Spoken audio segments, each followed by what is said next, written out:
Eu acho que já não importa quantos episódios eu grave, o que eu faça, o quanto eu tente, eu nunca vou saber como começar nenhum episódio. Então, oi, gente, sejam muito, muito, muito bem-vindos a mais um episódio do Sede Sobre os Podcasts. Se você tá me vendo pelo YouTube, nós estamos de novo e mais uma vez em outro cenário.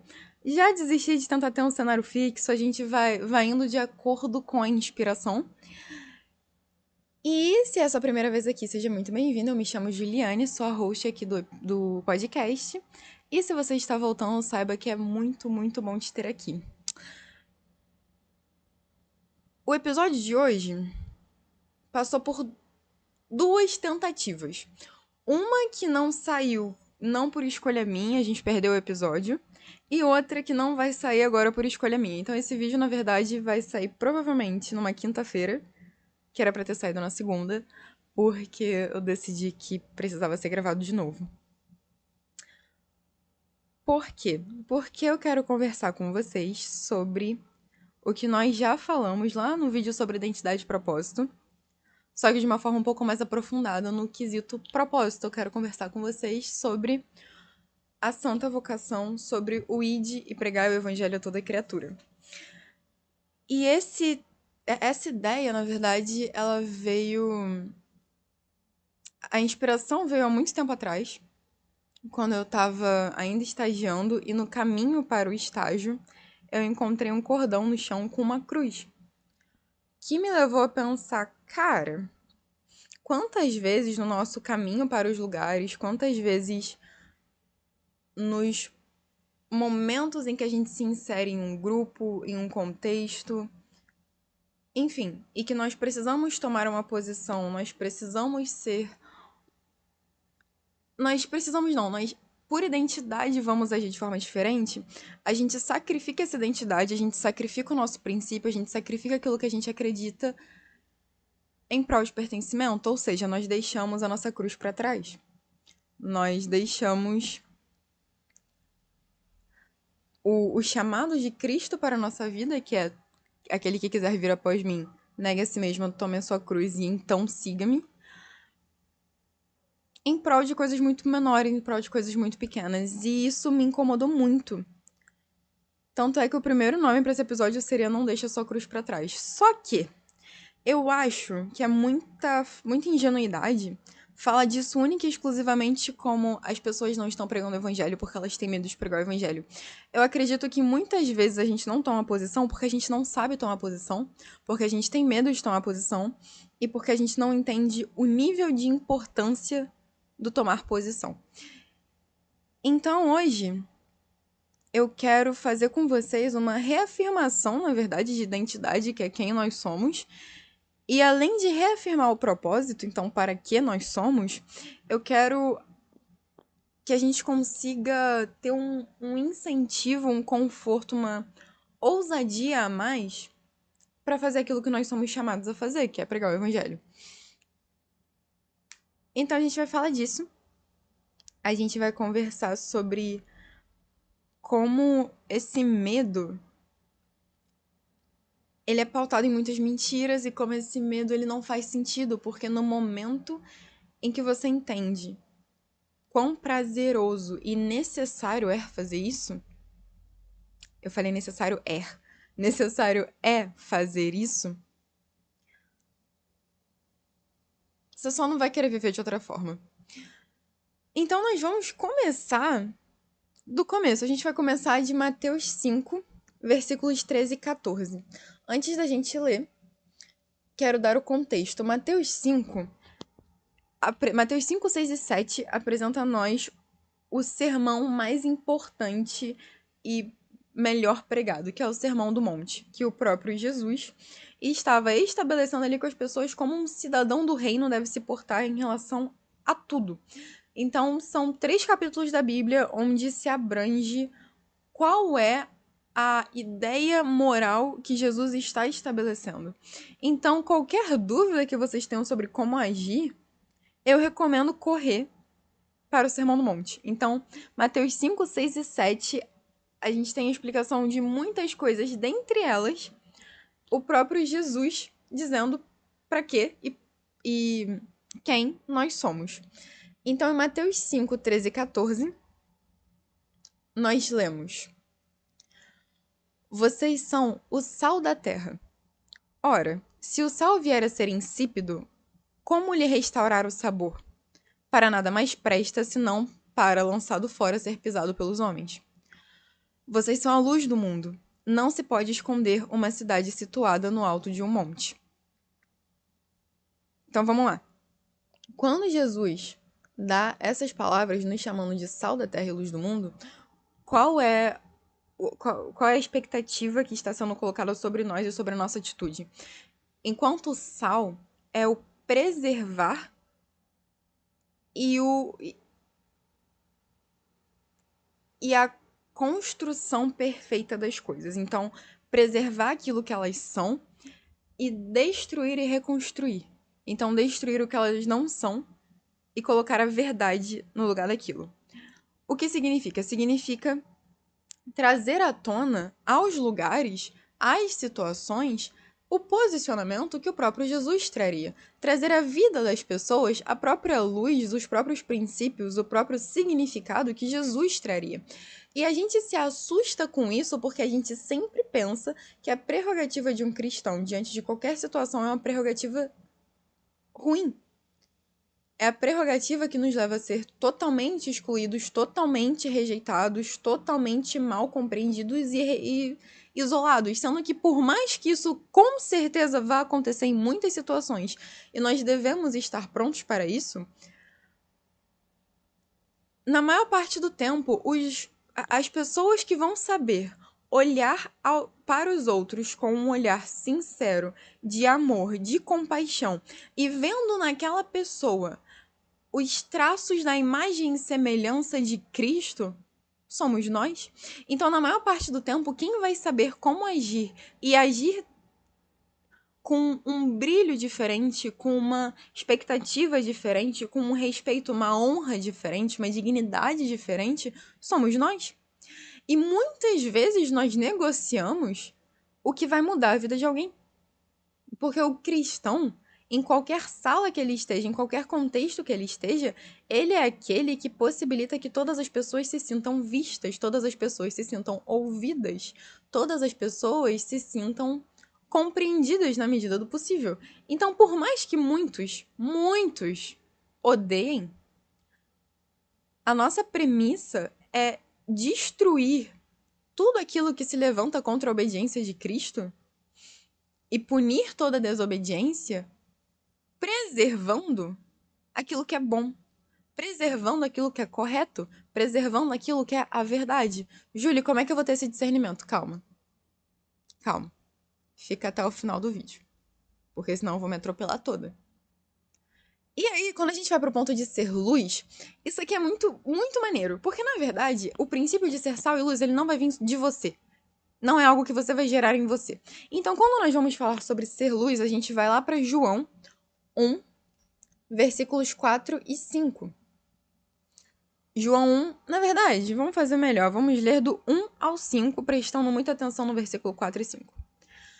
João 1 é a apresentação de Jesus aos gentios. João escreveu para todos aqueles que não presenciaram Jesus. Então, foi o evangelho escrito para gregos, foi o evangelho escrito também para judeus que não estavam por ali no momento em que Jesus estava tendo a sua passagem na Terra, estava cumprindo o seu ministério aqui na Terra. Então, ele começa apresentando quem Jesus é. Então, João 1, versículo 1. No princípio era o Verbo. Em algumas traduções vai estar a palavra. E o Verbo estava com Deus e o Verbo era Deus. Ele estava no princípio com Deus. Todas as coisas foram feitas por ele e sem ele nada do que foi feito se fez. Nele estava a vida, e a vida era a luz dos homens. E a luz resplandece nas trevas, e as trevas não a compreenderam. Julie, brilhar a minha luz diante dos homens. Que luz? Não é você, estrelinha radiante. É a luz de Cristo. É a luz da verdade de Cristo. E aqui a gente consegue, ó, já vou responder a pergunta na verdade.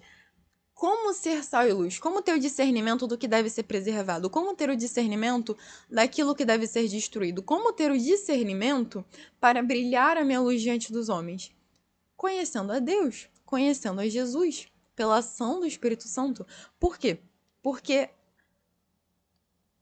quando você entende que quem é a luz que brilha através de nós é Cristo, de onde vem o discernimento para eu saber o que é certo, o que é errado, o que deve ser feito e o que não deve ser feito? Da palavra. Como eu conheço a Jesus? Através da palavra, porque no princípio era a palavra. E ali, quando você vai ler, esse palavra está representando o próprio Jesus, que é a vida de Deus, é o próprio Deus encarnado, é a palavra de Deus encarnada. Porque a Bíblia, a palavra, é uma parte do próprio Pai. Então, quando nós vamos falar sobre ser sal e luz, nós estamos falando sobre transmitir de forma autêntica a nossa origem. E aí, vamos fazer uma pausa aqui para a gente poder entender uma coisa.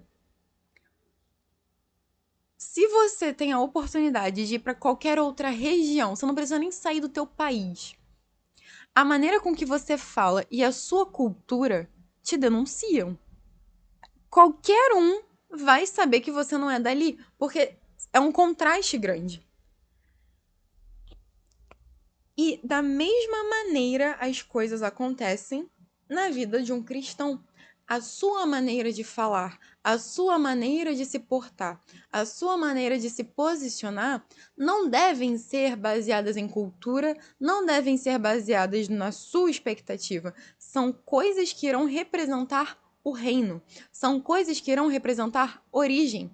Assim como muitas pessoas olham para você e falam: "Nossa, isso que você faz me lembra sua mãe. Nossa, o seu jeito de falar me lembra sua avó. Nossa, o jeito que você faz isso me lembra seu pai." A maneira com que você cristão existe deve lembrar a Cristo. É para que ninguém tenha dúvida de que você esteve com ele. Entendeu? Então, assim, a sua forma de falar, a sua maneira de dar opinião, 100% influenciada pela presença de Jesus na sua vida. Não existe você negar isso em prol de parecer aquilo que você não é. Júlio, você tem base bíblica pra isso? Tem muita, muita. E na verdade eu vou falar de duas. Eu vou começar pela que tá anotada. Tá anotada? A gente vai achar as duas. Vamos lá. Tá. Primeiro, do próprio Jesus. João 8, 42 a 47. Disse-lhes Jesus: Se Deus fosse o pai de vocês, vocês me amariam, pois eu vim de Deus e agora estou aqui. Eu não vim por mim mesmo, mas ele me enviou. Por que a minha linguagem não é clara para vocês? Porque são incapazes de ouvir o que eu digo. Vocês pertencem ao pai de vocês, o diabo, e querem realizar o desejo dele. Ele foi homicida desde o princípio e não se apegou à verdade, pois não há verdade nele. Quando mente, fala sua própria língua, pois é mentiroso e pai da mentira. No entanto, vocês não creem em mim porque digo a verdade.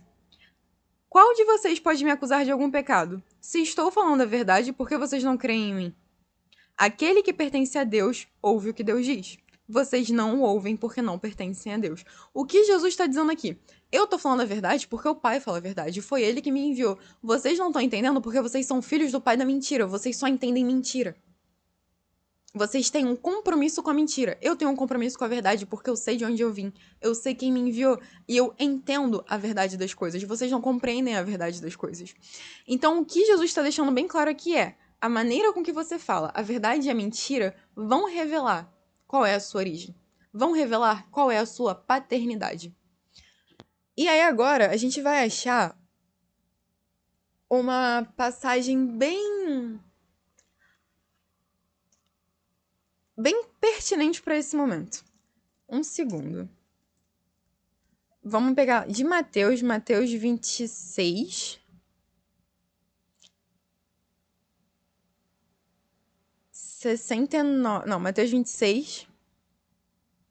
73, 74 e 75. Vamos lá. O que a gente vai ler em Mateus 26 a partir do versículo 69? Pedro negando a Jesus. O que acontece?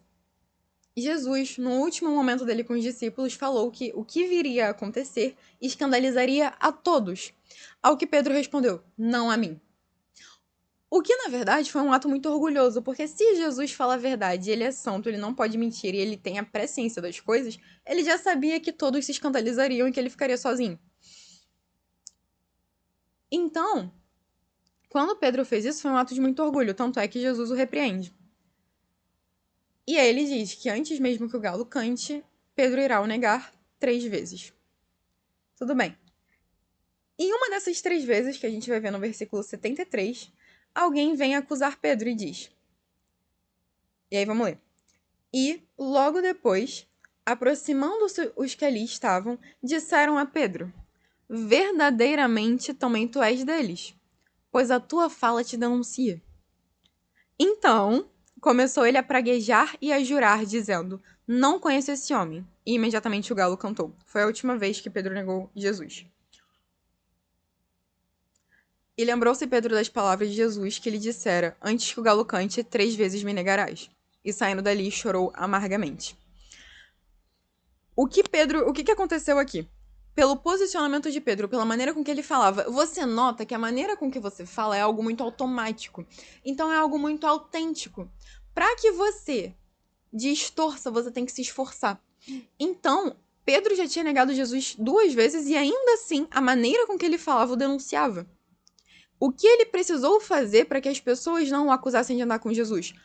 Mudar a sua fala. Tanto é que logo depois ele começou a praguejar e a jurar. Então, aqui a gente tem a prova de que a sua maneira de se posicionar, a sua maneira de falar, a sua maneira de existir revela com quem você anda. E é bom que, enquanto cristão, revele que você anda com Jesus. Muitos vão te odiar por isso, muitos vão te amar por isso, muitos vão até você por isso, muitos ficarão o mais longe possível de você por isso. Importa? Não. O que importa é que você tem um compromisso com o Cristo que te salvou. E quanto mais tempo você passa com alguém, mais parecido você se torna com essa pessoa. Quanto mais tempo você passar na companhia de Jesus, mais parecido você se tornará, mais parecido você será com ele. O que isso nos lembra do último vídeo? Quando nós lemos que contemplando a glória de Deus, nós nos tornamos como Cristo. O que a gente tem no final disso tudo? O nosso compromisso com Deus no nosso dia a dia nos molda de tal forma que a nossa autenticidade passa a ser uma autenticidade do reino, de tal maneira que, para que as pessoas não te reconheçam enquanto alguém que anda com Jesus, alguém que vive com ele ao ponto de falar como ele, se posicionar como ele, trazer à memória das pessoas quem Jesus é, até bem mais do que quem você é, você precisa se esforçar para que não reconheçam. Você precisa se esforçar para mudar a sua maneira de falar, a sua conduta. E é por isso que o processo de santificação ele é algo tão importante, bem mais do que a máscara da religião.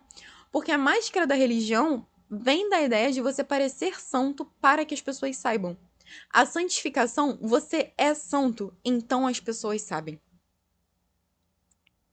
E aí vamos voltar aqui para o início, o princípio de ser sal e luz. O princípio de ter discernimento, o princípio de saber se posicionar, o princípio de ser a luz de Cristo na vida das pessoas. Onde isso começa? Isso começa no seu tempo com Deus. Isso começa com a sua disciplina diária e constante com o Pai. Isso começa com um hábito. O hábito da oração, o hábito da leitura bíblica, o hábito de estar com Deus, de experimentar o que é viver uma vida com Deus, de administrar o seu sofrimento diante de Deus, de chorar com Deus, de questionar, de agradecer todos os dias, de se arrepender. Toda essa conduta diária e constante vai transformando algo em você ao ponto de se tornar natural que todos saibam. E aí você vai ter experiências incríveis do tipo, eu cheguei num lugar e as pessoas simplesmente não gostaram de mim. Ou até, eu cheguei em um lugar e as pessoas simplesmente gostaram de mim. Eu cheguei em um lugar e as pessoas simplesmente viraram pra mim e falaram: "Você é crente, né?" Tô falando de nada que eu não tenha vivido, na verdade. E com o tempo, essas experiências vão se tornando extremamente gratificantes, porque nada dá mais testemunho de que nós estamos andando na direção certa do que a maneira com que as pessoas reagem a nós. O quanto elas se atraem ou repelem. Então, nossa, falei um monte. É, Quando Jesus nos direciona a sermos sal e luz e deixar que a nossa luz brilhe diante dos homens, é a gente não ficar nessa forçação de barra de, eu não quero parecer o amigo cristão. E você também não vai ter a forçação de barra do eu definitivamente vou parecer o amigo cristão. Não, é um nível de autenticidade, porque quando Deus toca numa vida, quando Deus começa. Quando você começa a andar com Deus e Deus começa a andar com você, as mudanças que acontecem em você são muito essenciais, elas são mudanças de essência. Tanto é que, ainda que você esteja não tão disciplinado, por mais que você vá sentir a guerra entre carne e espírito de forma muito mais forte, ainda assim vai ter gente que vai olhar e falar: tem um negócio diferente em você? Porque as transformações que Deus estabelece, as transformações que Cristo estabelece, são alicerçadas. Não são coisas que caem com qualquer vento, com qualquer tempestade. E é por isso que, enquanto cristãos, nós devemos honrar aquilo que nós vivemos no nosso tempo secreto com Deus, ainda que isso custe algumas coisas. E é bom que vocês entendam que no perder amizades por causa de Cristo, no perder familiares por causa de Cristo, no perder lugares, oportunidades por amor a Cristo, nós estamos, vivendo aquilo que Jesus disse que nós deveríamos viver. Eu vou ler com vocês já já. 2, entendendo, ainda que de forma resoluta, que não tem nada que a gente coloque diante de Deus e entregue a Ele que Ele não possa devolver de forma muito melhor.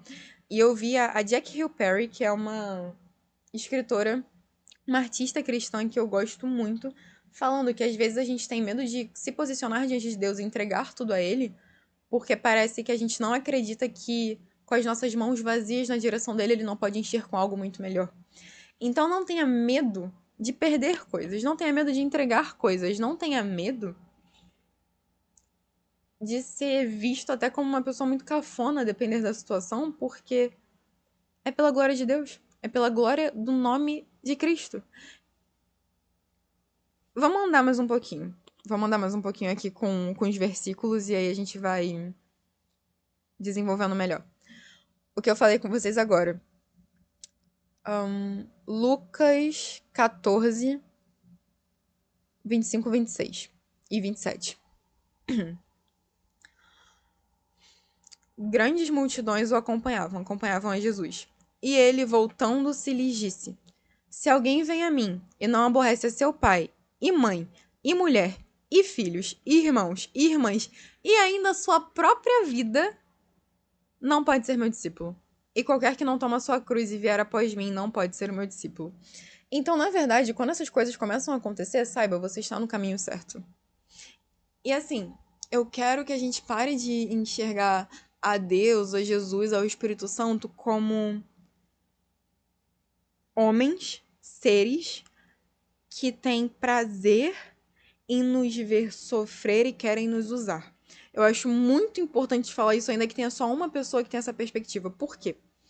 Porque muitas vezes, lendo isso, a sensação que dá é, cara, então eu vou perder tudo, eu vou sofrer muito para pregar o evangelho, e só assim a minha vida vai estar valendo. Eu não vou ter mais qualquer outro tipo de prazer, eu não vou ter meus amigos, eu não vou ter qualquer comunhão, eu não vou ter nada. Eu vou viver isolado e sofrendo e sendo retalhado. Sendo que, na verdade, todos os apóstolos, quando foram enviados a pregar, eles nunca foram sozinhos. A comunhão do corpo de Cristo é a comunhão do corpo de Cristo, o que significa que sozinho mesmo você nunca está. Biblicamente falando, tem uma história que é a história de Elias, em que Elias começa a questionar Deus, falando sobre como ele está se sentindo sozinho, fazendo a única coisa certa. Que ele olha em volta e não tem ninguém. O que Deus vira e diz: Eu preservei mais 3.000 joelhos que não se dobraram diante de Baal. E aqui eu quero trazer 2 pontos para vocês. Primeiro, não se sinta desencorajado e se encoraje no fato de que há irmãos por todo o mundo vivendo as mesmas perseguições, os mesmos sofrimentos. Então, sozinho você não está. Segundo, já falei, não tem mão vazia colocada diante de Deus que ele não possa encher com algo muito melhor do que qualquer coisa que você possa construir para você mesmo. Vou falar por mim. Hoje, nesse exato momento, e pelos últimos meses, muitos dos meus amigos mais próximos, há um ano atrás, não eram cristãos. Não, assim, eram próximos na medida do possível. Eu acredito que dê pra entender porque alguns conselhos e algumas ideias, alguns desabafos só vão acontecer com pessoas que têm o mesmo princípio que você. Com estes amigos, aconteceram muitas discussões, aconteceu muita oração, foi muito joelho no chão pela vida de cada um. Foi gratificante, foi muito mais gratificante, foi um prazer realmente ver todos eles aos poucos e com insistência e não sozinha, que ainda tem esse detalhe, você nunca prega o evangelho sozinho na vida de ninguém, por mais que você se sinta sozinho. Vamos falar disso já já, eu vou lembrar. Depois de muita insistência, depois de muita pregação, depois de muitas perguntas respondidas, ver a ação do Espírito Santo na vida deles, para eu poder dizer que hoje eu tenho um grupo de amigos cristãos, que pela graça de Deus eu pude ver todos se converterem. Então, assim, Deus honra quando a gente escolhe obedecer. Os planos dele são muito melhores, os pensamentos dele são muito mais altos. Então, quando a gente escolhe obedecer, nós estamos nos colocando na posição humilde e correta de dizer: eu não tenho ideia, eu não tenho entendimento suficiente, eu não tenho percepção suficiente para guiar o meu entendimento para saber o que Deus pode fazer.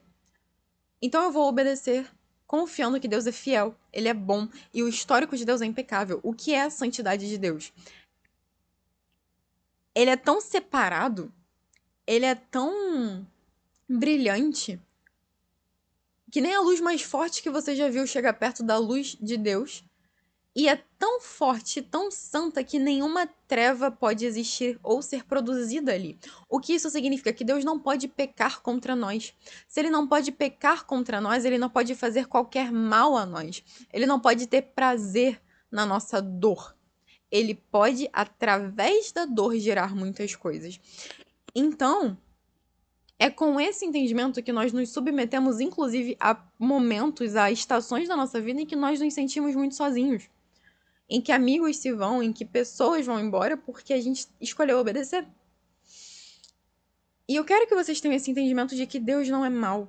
Ele não faz isso porque ele tem prazer em nos ver isolados e sangrando em nome de Cristo, não.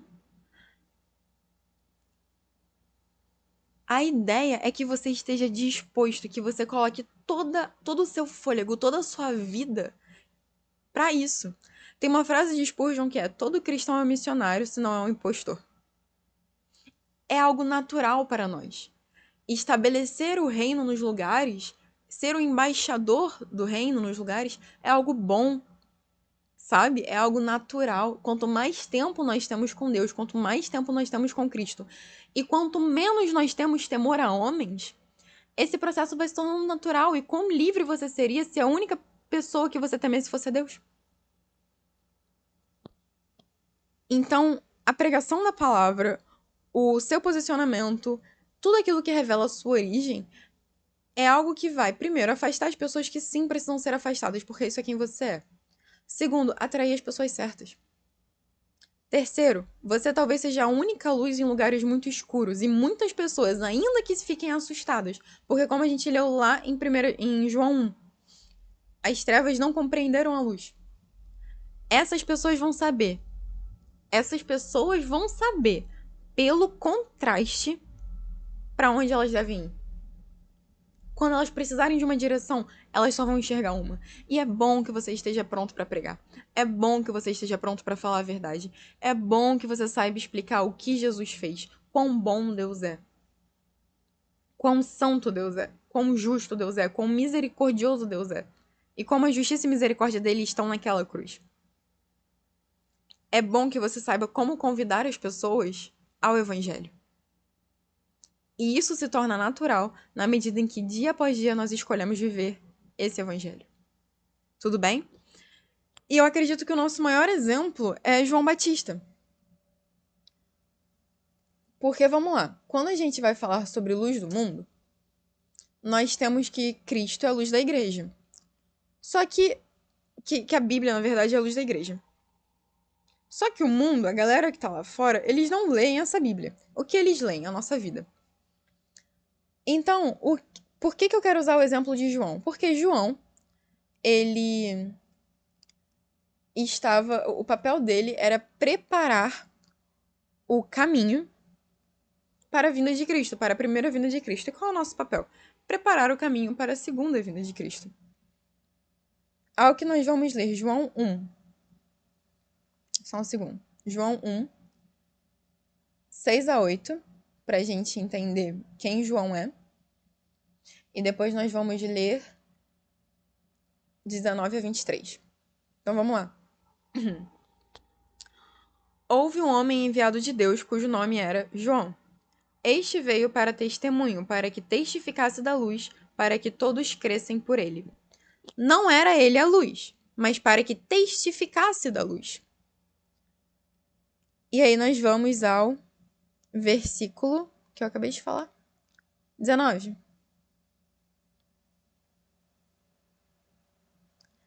E este é o testemunho de João. Quando os judeus mandaram de Jerusalém sacerdotes e levitas para que lhe perguntassem quem és tu.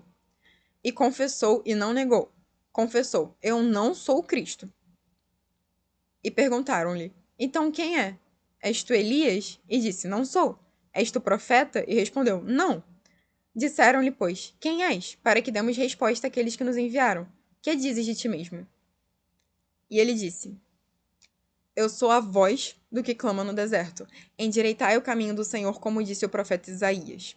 Tem muita coisa aqui, então vamos desmembrar. Primeiro, eu sou a voz.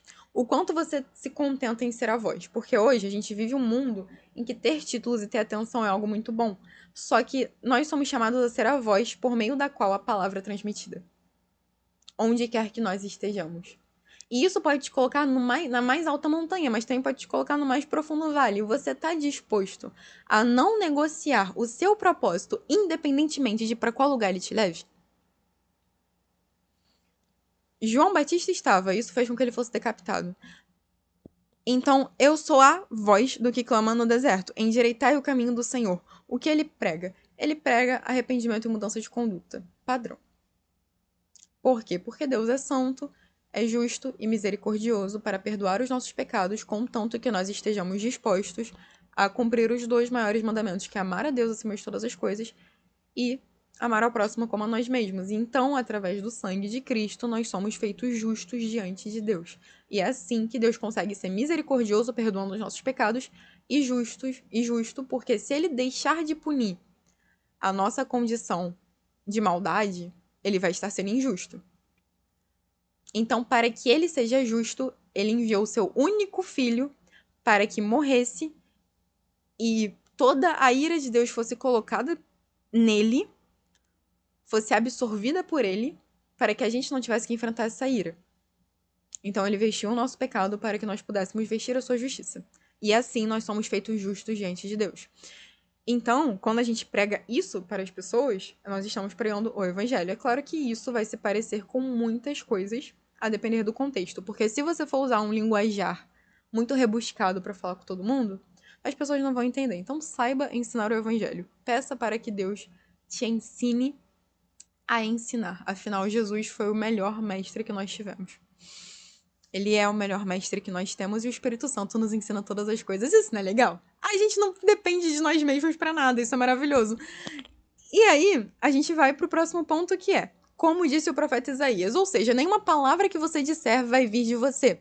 João disse como falava Isaías. O próprio Jesus, deixa eu ver se eu separei isso aqui. Separei. João 14, 23 e 24. Se alguém me ama, guardará a minha palavra, e o meu Pai o amará. E viremos para ele e faremos nele morada. Quem não me ama não guarda as minhas palavras. E a palavra que vocês estão ouvindo não é minha, mas do Pai que me enviou. Se nem Jesus quis dar uma de seu original, nem você vai dar uma de seu original. Você não acrescenta nem tira nada. A palavra que é pregada é a palavra que você consome. Então pensa, gente, pensa aqui comigo, quão conveniente é um cristão que não lê a Bíblia. Além de você não estar preparado para lidar com nada na sua vida, você é um cristão a nível propósito insípido, inútil.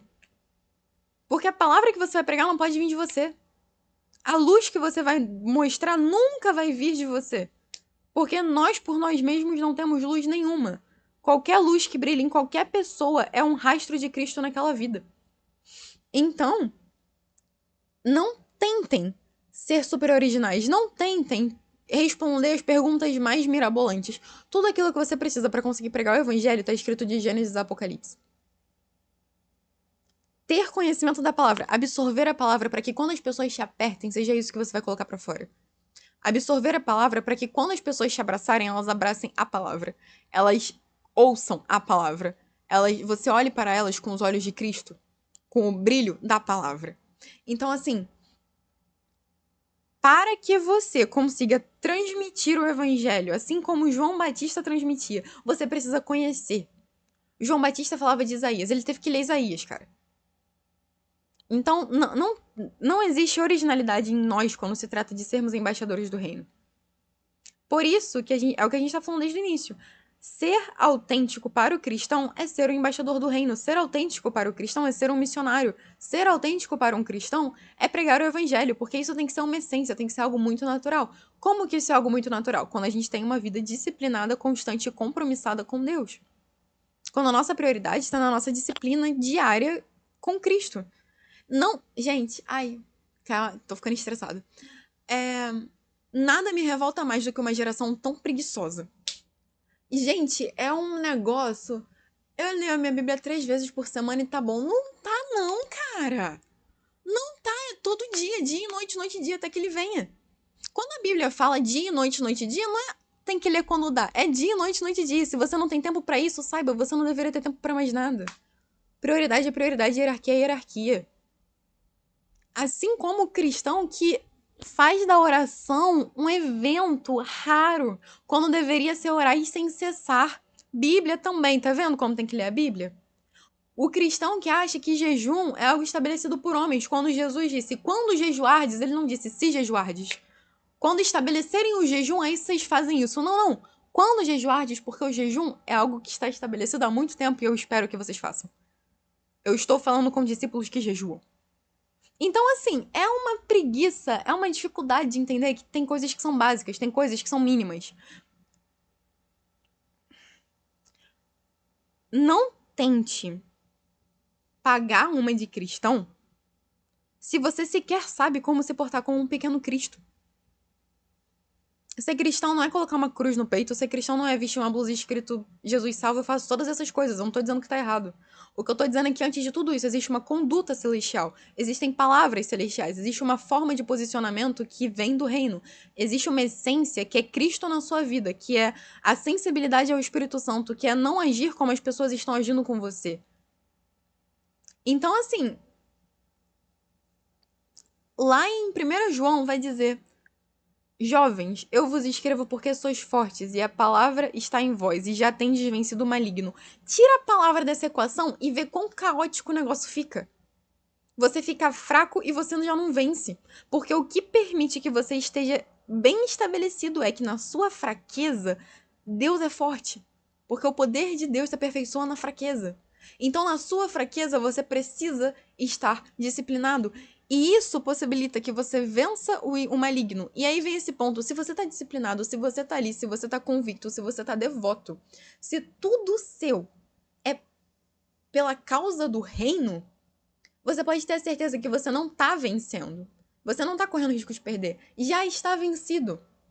É uma guerra que já tem fim. A gente já sabe qual é o fim. Então, é muito conveniente que se tire a palavra da vida das pessoas. É muito conveniente que você tenha preguiça com isso. Mas é muita imaturidade. Sabe? Então, essa dedicação, esse amor pela palavra é muito fundamental. Tirem um tempinho aí, quando vocês terminarem de ouvir, e leiam todo o Salmo 119. Vejam um rei, falando tudo sobre a palavra. O que a palavra representa para ele, o que a palavra é, o que a palavra faz. E se um rei tem tempo, eu te garanto que você também tem. Se um rei tem devoção, eu te garanto que você também deveria ter. Falei disso no último vídeo. Davi, ele tinha bem menos da Bíblia do que a gente tem hoje. Então, se ele amava a Bíblia daquele jeito, você tem que amar 10 vezes mais. E aí, vamos para outro ponto. Aproveitar que a gente já tá nesse tom, vamos abrir 2 Timóteo 4, versículo 1. Uma carta de um pai espiritual a um filho espiritual, a carta de Paulo a Timóteo. ao que ele diz a Timóteo. Conjuro-te, pois, diante de Deus e do Senhor Jesus Cristo, que há de julgar os vivos e os mortos, na sua aparição e no seu reino, que pregues a palavra. Ponto. Sabe qual é o maior incentivo que Paulo está dando a Timóteo para ele pregar a palavra? Lembra o que vai acontecer quando Jesus voltar. Lembra quando tudo à sua volta, tudo aquilo que parece importar muito mais para você, virar pó. Diante de quem você vai estar. E diante de quem todas as pessoas que você mais ama vão estar.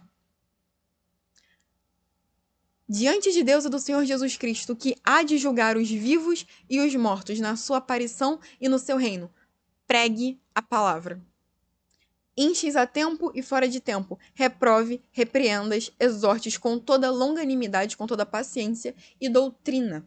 Porque virá tempo em que não suportarão a sã doutrina, mas, conforme as suas próprias concupiscências, conforme as suas próprias paixões, amontoarão para si mestres, tendo comichão nos ouvidos, e desviarão os seus ouvidos à verdade, voltando às fábulas. Não queira ser o mestre que justifica e abraça o pecado das pessoas. Não queira ser. E eu não tô falando pelo que você vai receber aqui. Você será muito aplaudido. Gente, os líderes, a grande maioria dos líderes com mais seguidores são aqueles que justificam tudo. Nada é de fato errado. Nada realmente. O conceito do pecado, o conceito de inferno, tudo isso começa a ser distorcido o máximo possível para que as pessoas fiquem confortáveis com o evangelho. Sendo que o evangelho nunca te chama para conforto, ele te chama justamente para arrependimento. Então, quando ele diz aqui, mas conforme as suas próprias paixões amontoarão para si mestres, é porque existem mestres para cada paixão. Existem mestres que vão justificar pecados e fazem isso, fazendo o que Pedro fez. Eu vou pegar o meu modo de falar que representaria Cristo, eu vou excluir porque eu não quero que as pessoas reconheçam esse Cristo em mim. Então eu vou mudar minha forma de falar, eu vou mudar minha conduta, eu vou mudar o que eu sei que é certo para errado. Então, inculcando-se por sábios, tornaram-se loucos. A gente também leu isso no último episódio, que tá lá em Romanos 1. E as pessoas os seguiram. Havia multidões. Quantas verdades nós negociamos em prol das multidões que nos seguem? Ao que nós continuamos, versículo 5. Tu, porém, vigiai em todas as coisas, sofre as aflições, faze a obra de um evangelista, faz plena demonstração do teu ministério. Observação: essa foi a última carta que Paulo escreveu, antes de ser gravemente traído e então morto. O convite de Paulo para Timóteo eu tô te dizendo que eu vou morrer, eu vou ser morto por pregar o evangelho, e tô te dizendo para vir comigo. E lembrando que Paulo, enquanto pai espiritual, ele tem um amor pela vida de Timóteo, um zelo muito grande. Então, para ele estar convidando Timóteo a vir nisso com ele, é porque ele sabe que não existe vida em qualquer outro lugar senão na morte por Cristo. E quando eu digo a morte por Cristo, a morte física, eu acredito que é algo que nós devemos nos preocupar em última instância. Nós matamos muitas coisas antes. Matar o nosso prazer, matar o nosso pecado, matar a nossa indisciplina, matar a nossa preguiça, matar a nossa necessidade de pertencimento, tudo isso precisa morrer em prol da pregação do evangelho. E eu falo de uma posição não alta, de jeito nenhum, na verdade bem mais baixa.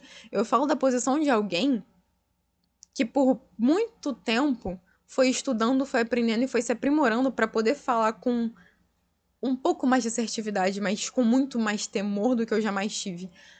Não tem nada melhor do que ter um manejo excelente da palavra da verdade e ver esse manejo ser santificado e se tornar cada vez mais excelente conforme o tempo passa. Mas as mãos precisam estar vazias para que Cristo as encha. Então você deixa muita coisa para trás. Ao que convido, deixe para trás. Deus é bom. Ele não vai te dizer para tirar nada na sua vida que não seja mal. E no lugar das coisas mais, ele vai colocar coisas excepcionalmente boas, santamente boas. E aí o que eu quero chamar a atenção é que pregues a palavra. Então quando ele diz a palavra, ele não diz uma palavra. Ele diz a palavra. Mas vamos ver que palavra é essa no versículo anterior. Então 2 Timóteo 3, 16 e 17. Toda a escritura é dada pela inspiração de Deus e é proveitosa para a doutrina, para repreender, para corrigir, para instruir em justiça, para que o homem de Deus seja perfeito e perfeitamente instruído para toda boa obra. Que palavra? Essa palavra. Sem mais nem menos. Toda a verdade que está nela. Entendeu? Sem tirar, sem acrescentar. Porque essa palavra ela tem o poder para repreender, para corrigir, para instruir em justiça, para que o homem que a ouve e a aplica, o homem de Deus, seja perfeito e perfeitamente instruído para toda boa obra. Você quer fazer boas obras? Palavra. Você quer pregar o evangelho? Pregue a palavra. Você quer viver de forma santa? Viva a palavra. Eu acredito que esse episódio todo, na verdade, é um convite, uma insistência, uma súplica para que você, cristão, não deixe a sua Bíblia aberta num salmo aleatório em cima de uma mesa pelo resto da sua vida e nem admita viver abrindo a sua Bíblia só quando um pastor vira e fala: abra sua Bíblia comigo no livro D.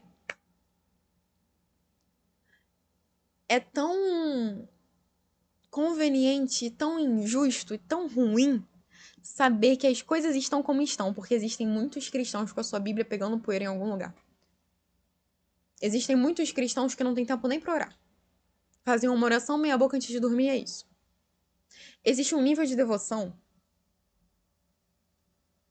muito fundamental. E eu sei que esse nível de devoção ele pode parecer assustador, quando na verdade é a única coisa realmente segura que nós temos. E eu convido vocês a se aplicarem ao evangelho de tal modo que as palavras de vocês, nos momentos de maior sofrimento, serão como as palavras dos próprios discípulos a Jesus, quando as coisas ficaram difíceis o suficiente para as pessoas irem embora. Quando a palavra se tornou rígida o suficiente para que as pessoas fossem embora, severa o suficiente para que as pessoas fossem embora. João 6, do 60 ao 66. Minto, desculpa. João. Errei, não.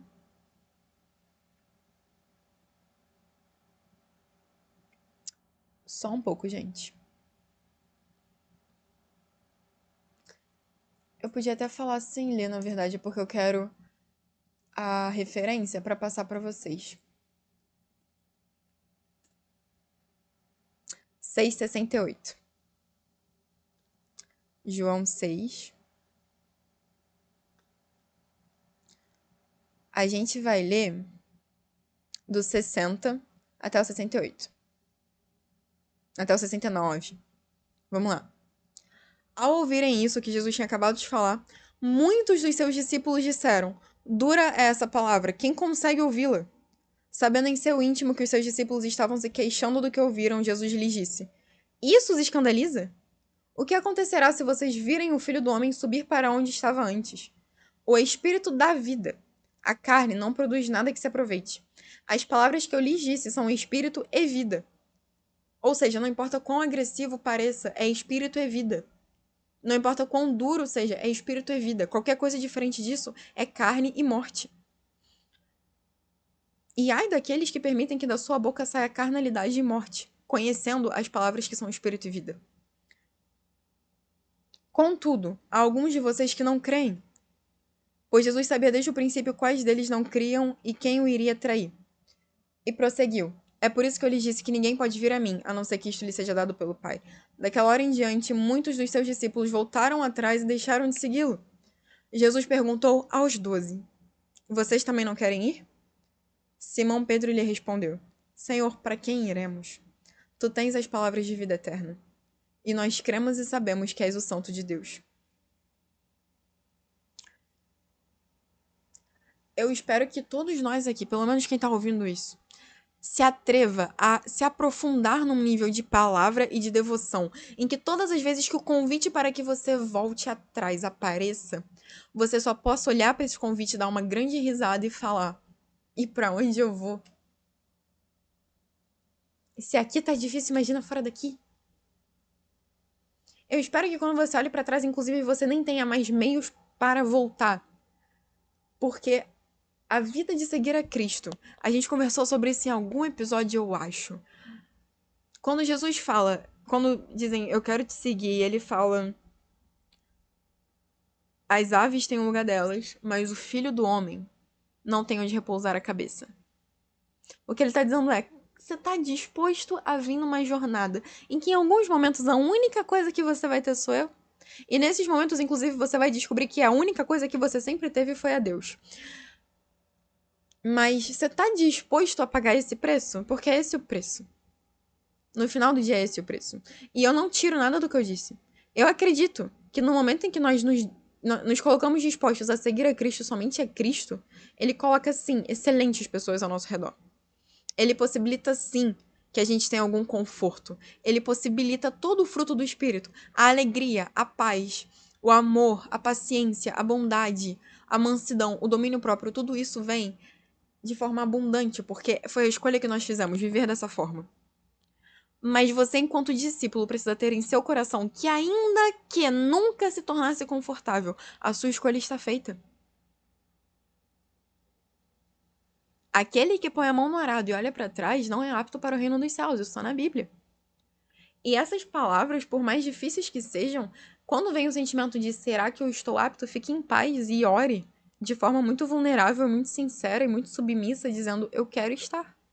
Na verdade, eu nem sei se eu quero estar, eu sei que eu deveria querer. E veja a mudança essencial sendo provocada na sua vida. Eu acredito muito em uma geração que tem tanta insistência pelas coisas que são de Deus, que as pessoas já não vão mais conseguir perverter a imagem de quem Deus é.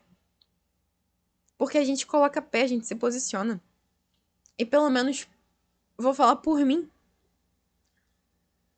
Por mais que as pessoas pareçam resolutas e agressivas no primeiro momento, muitas vezes, gente, nós temos que lembrar que o que Jesus fez e o que ele nos disse pra fazer é lavar os pés. E eu quero que vocês lembrem dessa passagem como Jesus não estava lavando os pés dos discípulos que estavam andando de tênis e meias confortáveis de um lado pro outro. Aqueles pés estavam carregando tudo de todos os lugares por onde eles passaram. E as pessoas à sua volta carregam nos pés delas todos os lugares por onde elas já passaram. Algumas pessoas não são agressivas com você porque elas querem, porque é assim que elas sabem ser. E você, cristão, e é por isso que a leitura da palavra é tão importante e a sua experiência com Deus é mais ainda. A leitura da palavra é importante para você saber qual é a sua função nessas horas, e é lavar os pés. É agir diferente. É saber proporcionar para aquela pessoa um lugar onde a maneira dela de agir, a maneira dela de falar com você não vai ser um bate-volta. Você não reflete a maneira com que as pessoas te tratam, você reflete a luz de Cristo e a glória de Deus. Então a sua postura, ela tem que ser muito diferente. E segundo, humildade, porque quando você entende o nível do quanto você foi perdoado e a quantidade de sujeira que Jesus tira dos seus pés todos os dias, porque não importa quão santo você pense que é impossível você andar por esse mundo e não ter pelo menos uma poeirinha no seu pé. E qualquer poeirinha desse mundo, qualquer poeirinha de carnalidade, é uma completa transgressão à santidade de Deus. Então Jesus lava os seus pés todos os dias. Você não tem opção de agir diferente. Você nem pode. O único que podia não fez, então não pense que você vai. A pregação do evangelho é até que todos saibam, e é muito mais do que você entrar numa sala. Na verdade, não é você entrar numa sala e falando: oi, gente, eu sou crente, você vai pro inferno. Não. Por favor, não. É uma conduta, é um estilo de vida, é um olhar diferente, é um abraço diferente, é um ouvir diferente, é um falar diferente. E quanto mais próximo de Cristo você está, mais parecido com Cristo você fica. É por isso que nós precisamos estar tão devotos. E é por isso que é irritante demais olhar em volta e ver cristãos que levam a vida com Deus com ritualismos e tarefas. Já li um capítulo da Bíblia hoje, eu já fiz o que eu tinha que fazer. E eu não tô falando sobre a quantidade, pode ser que um versículo cause mais mudança na sua vida do que um capítulo. Só que você lê um capítulo na obrigação, você lê um versículo em santidade e em devoção.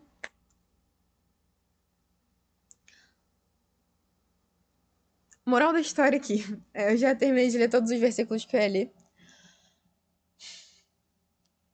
O que eu tenho a dizer a vocês é... Na verdade, eu acho que tem até mais um. Vou abrindo aqui. Não há nada melhor para um cristão do que ser devoto à palavra. Nada, nada, nada, nada, nada, nada. E nada protege mais a um cristão do que ser devoto à palavra. E nada é mais satisfatório a um cristão do que poder pregar a palavra. É bom, gente. É bom demais. E quando você negocia isso por coisas muito poucas, você tá deixando de experimentar a abundância que Deus teria pra sua vida. Eu não tô falando de abundância material, mas a abundância de você estar vivendo segundo a sua identidade, segundo o seu propósito. Nada vai te preencher mais do que isso. Como eu disse, todo cristão é um missionário, se não é um missionário, é um impostor. E aí eu vou ler aqui com vocês, pra fechar esse episódio, 1 Pedro 1, 15 até o 25.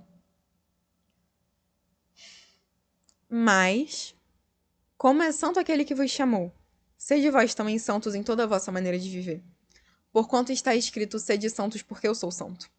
E se invocais por Pai, aquele que, sem acepção de pessoas, julga segundo a obra de cada um, andai em temor durante o tempo da vossa peregrinação, sabendo que não foi com coisas corruptíveis, como prata ou ouro, que fostes resgatados da vossa vã maneira de viver, que por tradição recebestes dos vossos pais, mas com o precioso sangue de Cristo, como de um cordeiro imaculado e incontaminado, o qual, na verdade, em outro tempo foi conhecido, ainda antes da fundação do mundo, mas manifestado nesses últimos tempos por amor de vós.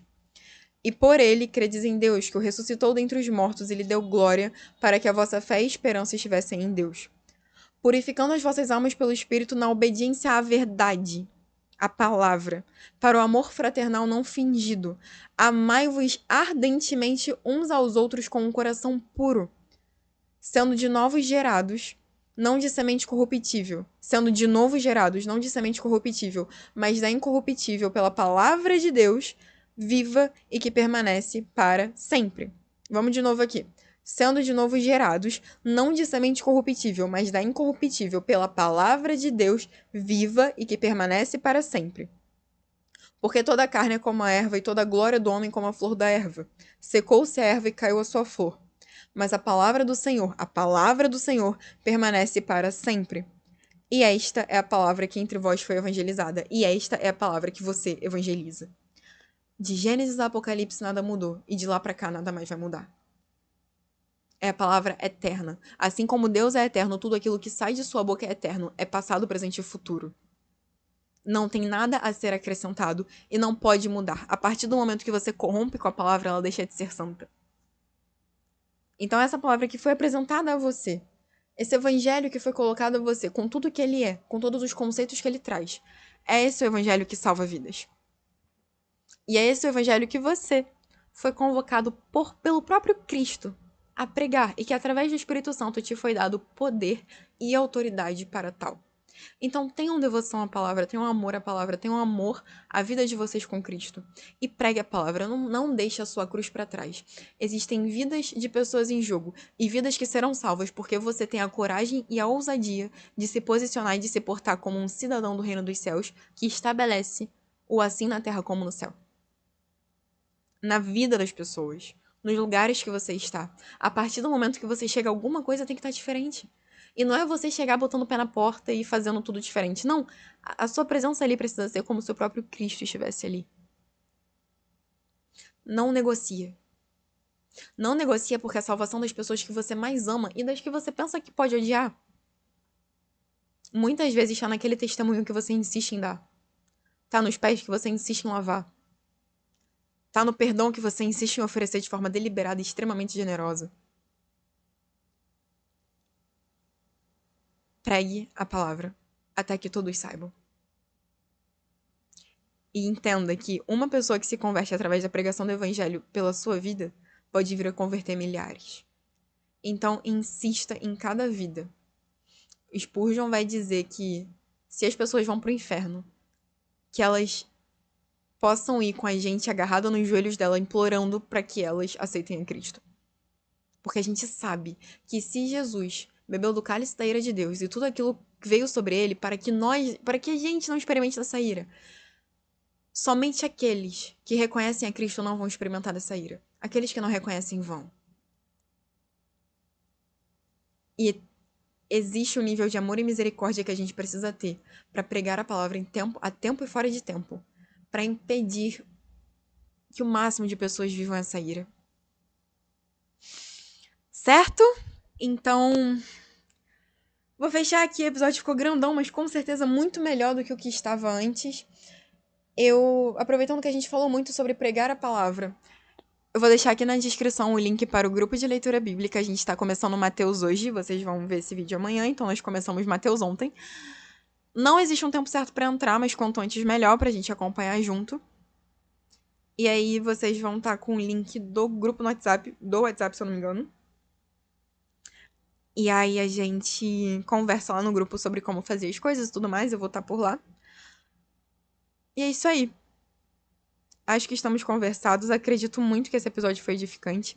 Falei sério na medida do necessário e com muito amor para que vocês realmente se sintam convidados e constrangidos a fazer aquilo que vocês são chamados a fazer, com toda a devoção, com todo o zelo e com todo o capricho. Certo? Então a gente se vê no próximo vídeo. Um beijo e até lá!